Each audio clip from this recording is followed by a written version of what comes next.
C'est en Iran, des manifestations pro-gouvernementales. Des médias internationaux comme CNN confirment qu'il y a bien eu des manifestations pro-gouvernementales dans l'ensemble des grandes villes iraniennes. Des mobilisations de masse en soutien au pouvoir en place, dénonçant les troubles et les violences. Mais une question demeure. Pourquoi les médias français refusent-ils d'en parler?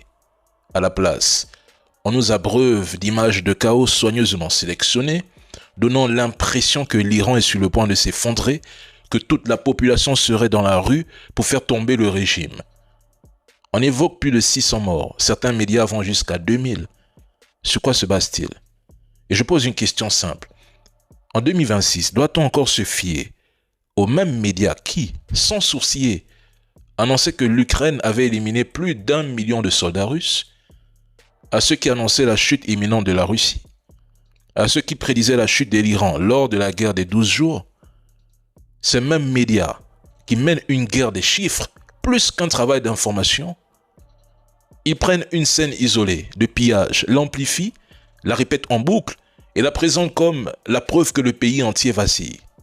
Pendant ce temps, d'immenses foules ont défilé dans les rues. Qui en parle? Personne.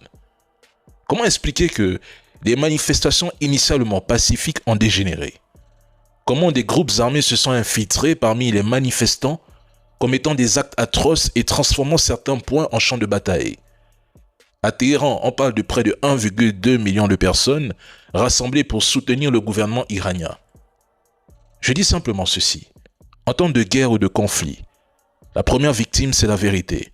On vous a tellement martelé que le gouvernement iranien est le mal absolu qu'il devient impossible pour certains médias de montrer la réalité quand elle ne correspond pas au récit.